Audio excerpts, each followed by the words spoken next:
الحمد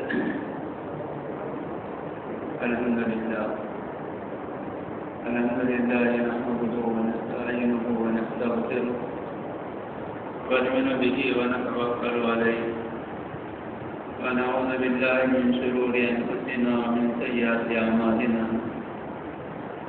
من يهده الله فلا مضل له ومن يضلل فلا هادي له ونشهد أن لا إله إلا الله وحده لا شريك له ونشهد أن سيدنا مولانا محمدا عبده ورسوله أما بعد فأعوذ بالله من الشيطان الرجيم بسم الله الرحمن الرحيم ألم نشرح لك صدرك ووضعنا عنك وزرك الذي أنقض ظهرك ورفعنا لك ذكرك صدق اللہ العظیم۔ میرے محترم بزرگوں اور عزیز دینی بھائیوں، بات چل رہی تھی سیرت کی۔ اللہ کے نبی جناب رسول اللہ صلی اللہ علیہ وسلم کے حالات اور آپ کی زندگی کے واقعات۔ قرآن کہتا ہے لَقَدْ كَانَ لَكُمْ فِي رَسُولِ اللَّهِ أُسْوَةٌ حَسَنَةٌ، تمہارے لیے نبی کریم صلی اللہ علیہ وسلم کی زندگی میں ایک بہترین نمونہ ہے۔ ہماری زندگی کے لیے نمونہ اس کائنات میں اللہ نے اپنے نبی جناب محمد رسول اللہ صلی اللہ علیہ وسلم کو بنا کر بھیجا ہے۔ وہ چاہے آپ کا بچپنا ہو، چاہے آپ کی جوانی ہو، چاہے آپ کا بڑھاپا ہو، آپ کی چاہے مکی زندگی ہو اور چاہے آپ کی مدنی زندگی ہو اور چاہے آپ کے دنیا سے جانے کا واقعہ ہو، یہ سارا کا سارا ہمارے لیے نمونہ ہے۔ بہرحال بات یہاں تک پہنچی تھی کہ اللہ کے نبی جناب رسول اللہ صلی اللہ علیہ وسلم جب 6 سال کے ہوئے تو آپ کی والدہ ماجدہ کا انتقال ہو گیا۔ یہ غم آپ کو ملا۔ اس کے بعد جب آپ 8 سال کے ہوئے تو آپ کے دادا عبد المطلب کا بھی انتقال ہو گیا۔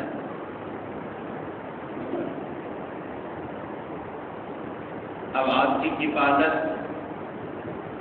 حضرت ابو طالب کے ذمے آئی جو آپ کے چچا تھے۔ ابو طالب نے اپنے والد کی نصیحت اور وصیت کے مطابق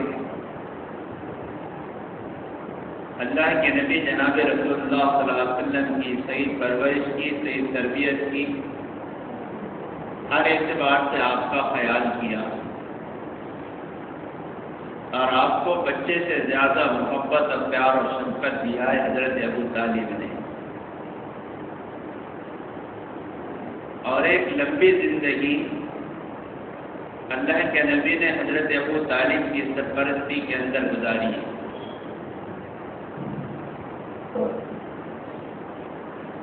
ایک مرتبہ حضرت ابو طالب نے ملک شام کے سفر کا ارادہ کیا تجارت کے لیے۔ ابو طالب کا ارادہ اللہ کے نبی کو ساتھ میں لے جانے کا نہیں تھا،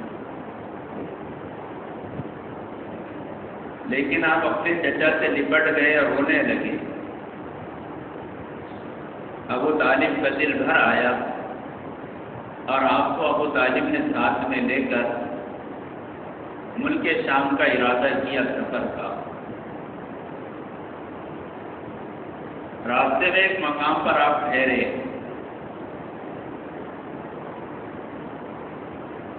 وہاں ایک راہب تھا جس کا نام نستورہ تھا. جب اس نستورہ راہب نے آپ کو دیکھا تو آپ کی علامتوں کو دیکھ کر پہچان لیا کہ اس امت کا آخری نبی ہے. چنانچہ اس نستورہ راہب نے ابو طالب کے قافلے کی دعوت کی اور ابو طالب سے یہ کہا یہ کس کا بیٹا ہے؟ ابو طالب نے کہا یہ میرا بیٹا ہے. اس نستورہ راہب نے کہا نہیں یہ آپ کا بیٹا نہیں ہو سکتا. تو ابو طالب نے کہا ہاں اس کے والد کا ان کے پیدا ہونے سے پہلے انتقال ہو گیا. کہا اب آپ صحیح بات کہہ رہے ہیں. اتنی کھلی علامتیں یہود و نصارہ کے راہب لوگ جانتے تھے. پھر نستورہ راہب نے ابو طالب سے کہا کہ تم اسے ملک شام مت لے جاؤ، وہاں کے یہودی نے قتل کر دیں گے. تو ابو طالب نے اس نستورہ سے پوچھا تم نے کیا دیکھا؟ کہا میں نے یہ دیکھا کہ درخت شجر حجر اس کو سجدہ کر رہے ہیں اور اس کے اندر وہ ساری علامتیں پائی جاتی ہیں جو آخری نبی کے اندر ہو، اور اس کے دونوں شانوں کے درمیان میں مہر نبوت بھی ہے. چنانچہ ابو طالب نے اپنا سارا مال اسی جگہ فروخت کر کے واپس مکہ سے لے آئے اور ابو طالب کو کافی نفع ہوا. آپ کی برکتیں لوگ بچپن ہی سے دیکھ رہے تھے، بلکہ پیدا ہونے سے پہلے ہی جب آپ مادر رحم میں آئے اس وقت ہی سے دیکھ رہے تھے. مکے میں سخت قحط پڑا، لوگ پریشان ہو گئے. ابو طالب کی بزرگی کا چرچا تھا مکے میں. لوگوں نے ابو طالب سے کہا کہ چلو اللہ سے مانگیں گے اس کے گھر جا کر. اللہ کے نبی کو حضرت ابو طالب نے اپنے ساتھ لیا اور خانہ کعبہ کی دیوار سے لگا کر بٹھا دیا.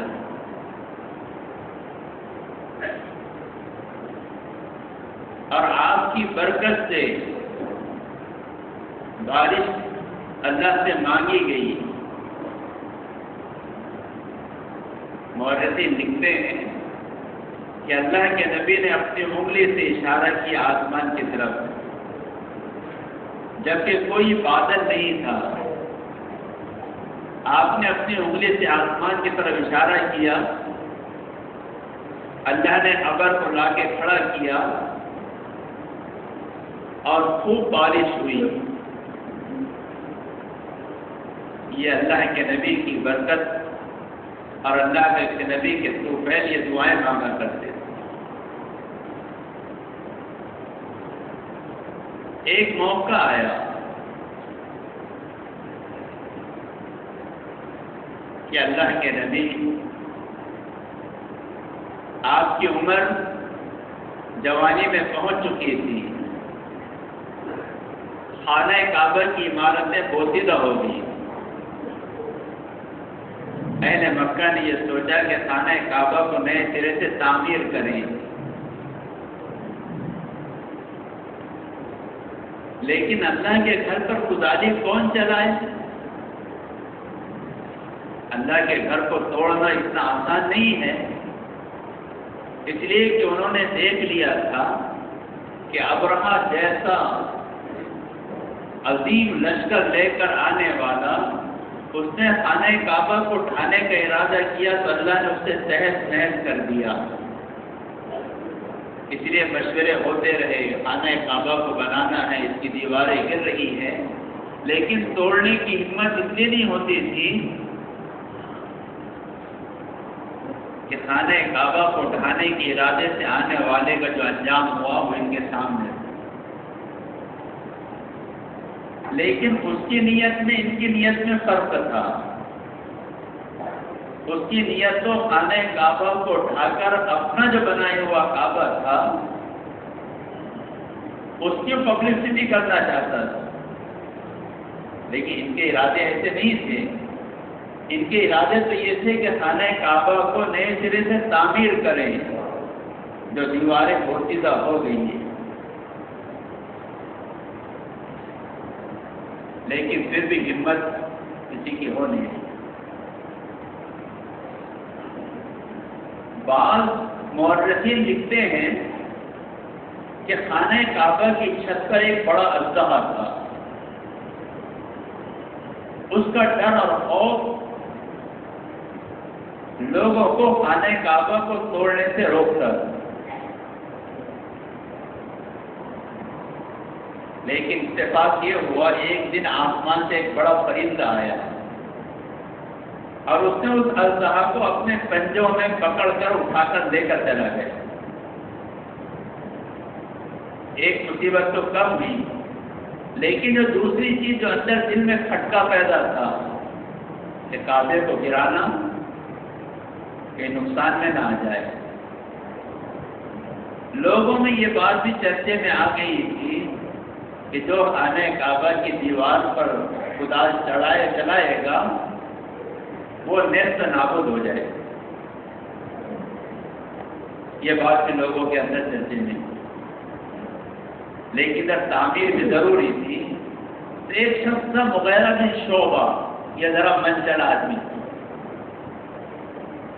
اس نے کہا ٹھیک ہے، ہم دیکھتے کیا ہوگا، ہماری نیت اچھی ہے، ختم کرنے کی نہیں ہے، نئی تعمیر کی ہے. اس نے کدال لے کر خانہ کعبہ کی دیواروں کو گرانا شروع کیا اور لوگ تماشائی بنے تھے اس انتظار میں کہ چاہے کوئی آسمان سے بجلی آ جائے اور یہ تباہ ہو جائے، یا کوئی جانور آ جائے جو اس کو ڈس لے اب یہ تباہ ہو جائے. لیکن جب چند گھنٹے گزرے اور اس کو لوگوں نے صحیح تعلیم عافیت میں دیکھا تو پھر لوگوں کی ہمتیں ہوئی اور لوگوں نے کام میں ہاتھ بٹایا اور اس خانہ کعبہ کے سارے ملبے کو ہٹایا. اسی زمانے میں سمندر کے کنارے ایک جہاز آ گیا تھا جو ٹوٹ گیا. اس کی لکڑیوں کی نیلامی ہوئی تو مکہ والوں نے اس لکڑیوں کو خرید کر خانہ کعبہ کو بنانے کے لیے لے آئے. بزرگوں، ایک بات یہاں سمجھ میں آتی ہے کہ زمانے جاہلیت میں بھی لوگ اللہ کے گھر پر اچھے سے اچھی چیز لگانا چاہتے تھے، حالانکہ کفر کا ماحول ہے زمانے جاہلیت سے. ابھی اللہ کے نبی نے نبوت کا اعلان نہیں کیا، ابھی تو زمانے جاہلیت ہے. خانہ کعبہ کے سامنے دو بت بڑے بڑے رکھے ہیں جو میں نے اس سے پہلے کہا تھا کہ ان دو بتوں کے درمیان میں ایک مرد تھا ایک عورت تھی. زمزم کے کنویں کی تلاش کی گئی، صاف اور نائلہ. یہ وہ ماحول تھا. لیکن لوگوں نے مشورہ کیا کہ جہاز کی لکڑیاں بہت اچھی ہوتی ہیں، چلو جا کر اس کو خریدیں گے اور لا کر لگائیں گے خانہ کعبہ کی تعمیر. چنانچہ خانہ کعبہ کی تعمیر کی گئی، دیواریں بنائی گئی، چھت بنایا گیا. اب جب دیواریں اتنی اونچی آ گئی کہ حجر اسود کو رکھنے کا مسئلہ آیا تو ہر قبیلے کا سردار یہ چاہتا تھا کہ یہ سعادت مجھے حاصل ہو اور میں اس کا فخر حاصل کروں. ہر قبیلے کا سردار قریب تھا کہ آپس میں لڑائی ہو جاتی اور تلواریں چل جاتی. لیکن اسی میں سے ایک شخص نے کہا کہ بھائی ایسا کرو، یہ حضرت ام سلمہ رضی اللہ تعالیٰ عنہ کے والد تھے. انہوں نے کہا جو شخص خانہ کعبہ میں سب سے پہلے آئے صبح سویرے ہم اس کو فیصل بنا دیں. اب لوگ انتظار کر رہے ہیں.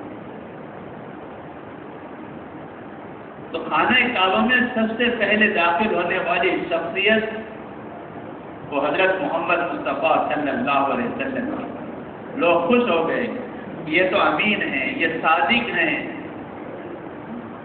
ان کا اخلاق اعلیٰ ترین ہے، ان کا برتاؤ بہترین ہے. لوگوں نے طے کر لیا کہ آپ فیصلہ کریں. آپ نے ایک چادر منگوائی، چادر منگوا کر اپنے ہاتھ سے حجر اسود اس چادر میں رکھا، اور پھر آپ نے اعلان کیا کہ ہر قبیلے کے ایک ایک سردار آئے. ہر قبیلے کے ایک سردار آیا اور آپ نے ان سے کہا کہ اس چادر کو اٹھاؤ اور خانہ کعبہ تک کے لے کے چلو. جہاں حجر اسود رکھنا ہے وہاں آپ نے اس چادر کو رکھا، اور پھر ان سرداران نے مکہ سے یہ کہا کہ تم سب اپنی طرف سے مجھے وکیل بنا دو. اس لیے کہ وکیل جو ہوتا ہے یہ وکیل نہیں ڈگری والا. وکیل شریعت کے اندر وکیل جو ہوتا ہے وہ نائب ہوتا ہے اصیل کا. جیسا ہم وکیل بناتے ہیں نا لڑکیوں کی طرح نکاح میں، تو یہ وکیل گویا نائب ہے اس لڑکی کے طرف سے. کوئی معمولی چیز نہیں ہے. ایک لڑکی اپنے آپ کو کسی لڑکے کے حوالے کرے، اس کی نیابت کر رہا ہے. تو اس وکیل کی اجازت کو ایسا سمجھا جاتا ہے جیسا اصیل نے اجازت دی ہے. تو آپ نے یوں فرمایا کہ سارے سرداران مجھے وکیل بنا دے اس حجر اسود کے رکھنے پر. سب خوش ہو گئے، سب نے آپ کو اپنا وکیل بنایا. آپ نے اپنے دست اقدس سے اس حجر اسود کو اٹھا کر اس کو جہاں رکھنا تھا وہاں رکھنا. یہ آپ کا وہ فیصلہ تھا جس نے سرداروں کے درمیان لڑائی کو ختم کر دیا. بزرگوں، ہمیں سبق ملتا ہے. دو خاندانوں کے درمیان میں، دو شخصوں کے درمیان میں، دو برادریوں کے درمیان میں اگر یہ نوبت آ جائے تو ہمیں کون سا راستہ اختیار کرنا چاہیے، ہمیں کون سا رول ادا کرنا چاہیے.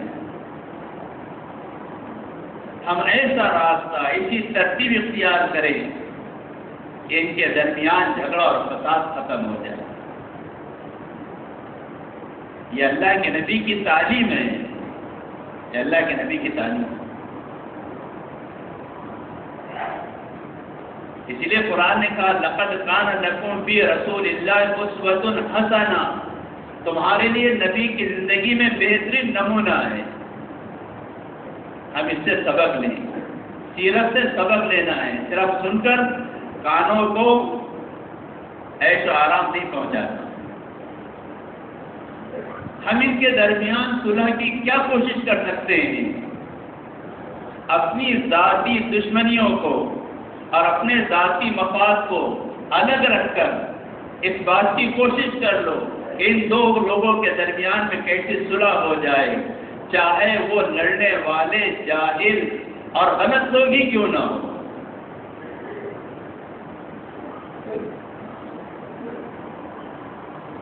ہمیں اس سے سبق ملتا ہے.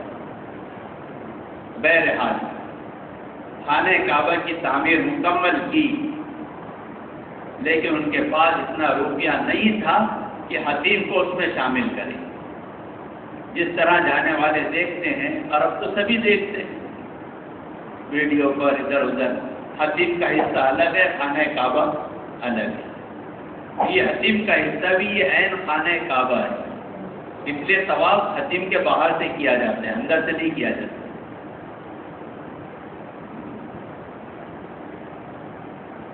تو خانہ کعبہ تعمیر ہو گیا. اللہ کے نبی جوانی کی زندگی میں ہے، عمر میں ہے. اس زمانے کا رواج بکریاں چرانے کا ہوتا ہے. اللہ کے نبی بھی بکریاں چرانے جاتے تھے.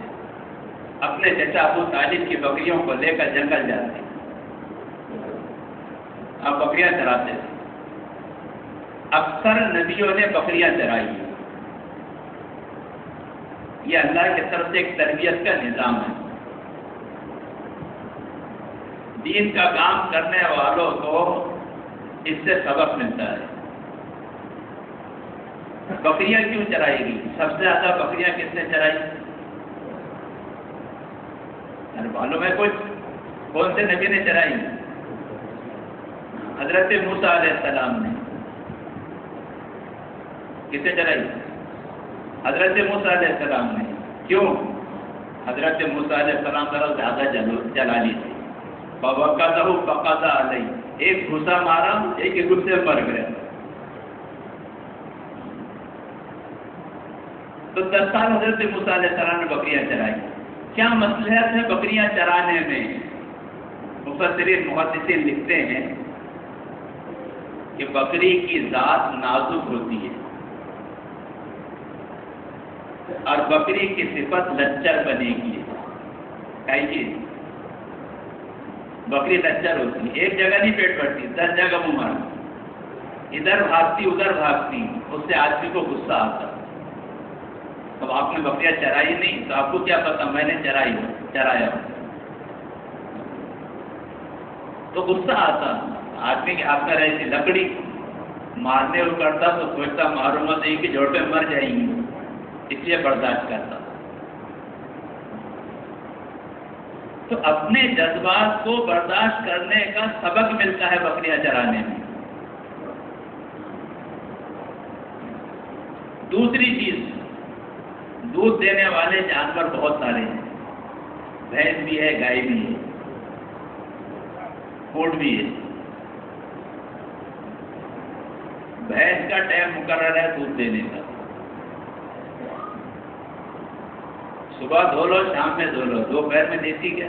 آن دیتی بات میں. گائے کا وقت مقرر ہے، صبح دے گی شام میں دے گی. آپ درمیان میں جاؤ گے تو لات مار کے گرا دے گی. لیکن بکری ایک ایسا جانور ہے جب چاہو اس کو جب چاہو دھو لو. 24 گھنٹے کی سروس اپلبدھ ہے.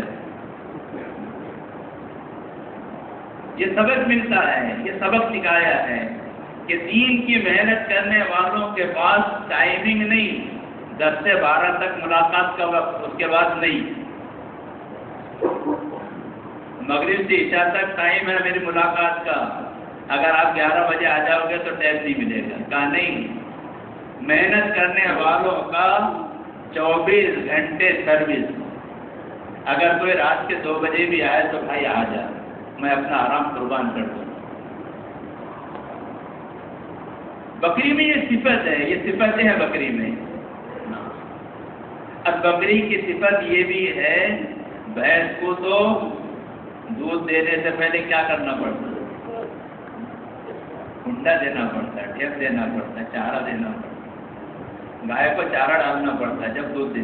بولے تو دے کچھ تو میں دوں گا.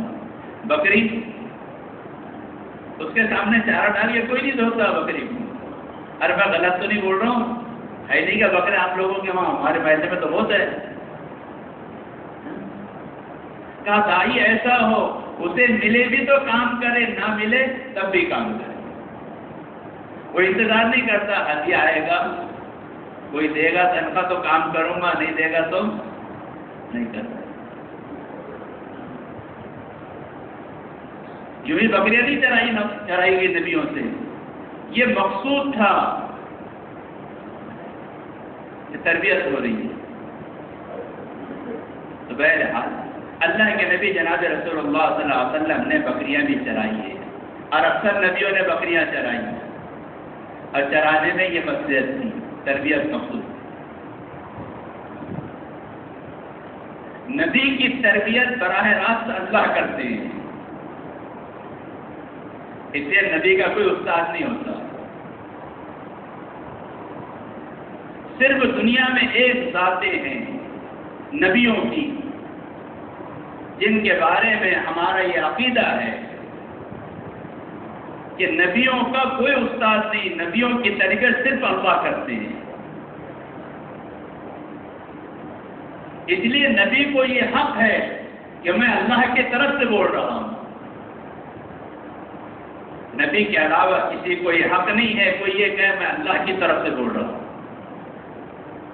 کسی کو بھی حق نہیں ہے، چاہے وہ کتنا ہی بڑا ولی ہو، کتنا ہی بڑا بزرگ ہو، کتنا ہی بڑا قطب ابدال کیوں نہ ہو، اسے حق نہیں ہے وہ یہ کہے میں اللہ کی طرف سے بول رہا ہوں.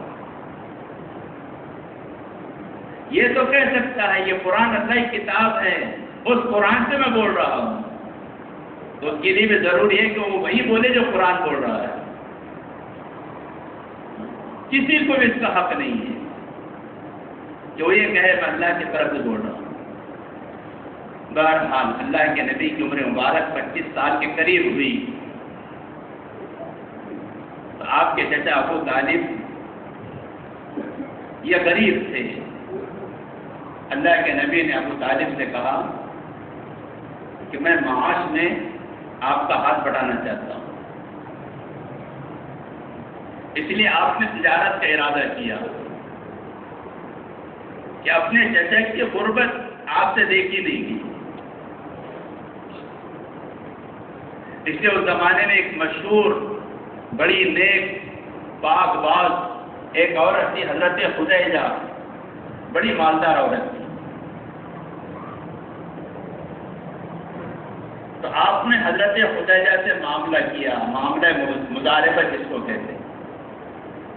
مال ایک کا، محنت ایک کی، نفع میں شریک ہے. اس کی اجازت ہے.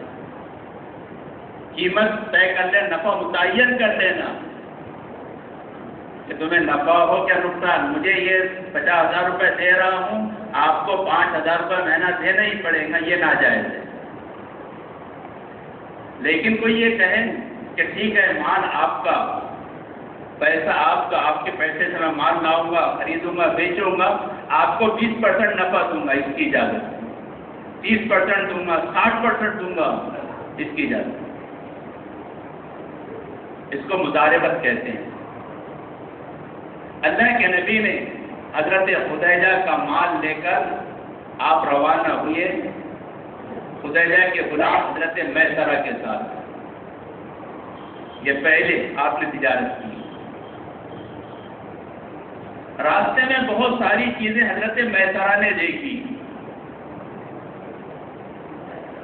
کہ قریب سے آپ کا سایہ کرتے ہیں، درخت آپ کو سجدہ کرتے ہیں، اور بہت ساری خرق عادت چیزیں دیکھی. آپ گئے، آپ نے تجارت کی، واپس آئے، اور آپ کی امانت داری دیانت داری کے پورے مکے میں چرچے ہیں. اس کی وجہ حضرت خدیجہ کے دل میں آپ کی محبت آئی، اور حضرت میسرہ نے سارے حالات بتائے سفر کے حضرت خدیجہ کو.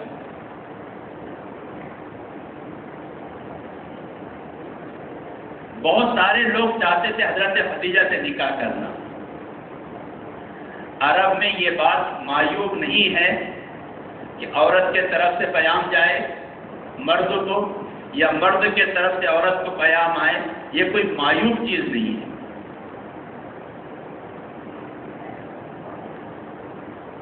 چنانچہ حضرت خدیجہ نے اپنے نکاح کا پیام اللہ کے نبی کو بھیجا، ابو طالب کے پاس بھیجا. ابو طالب نے آپ سے مشورہ کیا کیا کیا جائے. آپ کی عمر 25 سال کی ہو.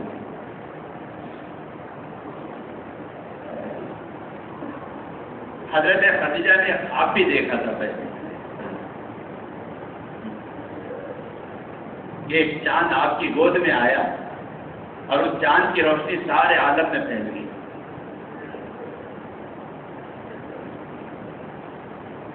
چنانچہ حضرت خدیجہ کا نکاح اللہ کے نبی سے ہو گیا. حضرت خدیجہ کی عمر 40 سال کی اور اللہ کے نبی کی عمر 25 سال کی. یہ آپ کا پہلا نکاح ہے. اور آپ کی ساری اولادیں 4 لڑکیاں، بعض محررین کہتے ہیں 4 لڑکے، بعض کہتے ہیں 2 لڑکے. یہ 6 اولاد، یہ 8 اولاد حضرت خدیجہ سے ہوئی اللہ کے نبی. اور جب تک حضرت خدیجہ زندہ رہی اللہ کے نبی نے دوسرا نکاح نہیں کیا۔ ایک مرتبہ آپ کی والدہ رضائی والدہ حضرت حلیمہ آئی اپنی غربت کی شکایت کرنے کے لیے، تو حضرت خدیجہ نے اللہ کے نبی کی محبت میں 40 بکریاں دی تھی حضرت حلیمہ بطور ہدیے کے۔ اللہ کے نبی فرماتے مجھے حضرت خدیجہ کے مال سے بہت فائدہ ہوا، بہت نفع ہوا۔ اللہ کے نبی کی زندگی میں حضرت خدیجہ رہی اور حضرت خدیجہ سے آپ کی جو اولاد پیدا ہوئی حضرت زینب، حضرت ام کلثوم، حضرت زینب، حضرت رقیہ، حضرت فاطمہ، حضرت قاسم اور حضرت عبداللہ۔ پہلے لڑکا حضرت قاسم ہے، اسی لیے آپ صلی اللہ علیہ وسلم اپنی کنیت ابو القاسم رکھی تھی۔ ابو القاسم کے معنی ہوتے ہیں قاسم کا باپ، یہ آپ کی کنیت تھی ابو القاسم۔ حضرت خدیجہ اللہ کے نبی کے ساتھ رہی۔ اب انشاءاللہ باقی آئے گا وقت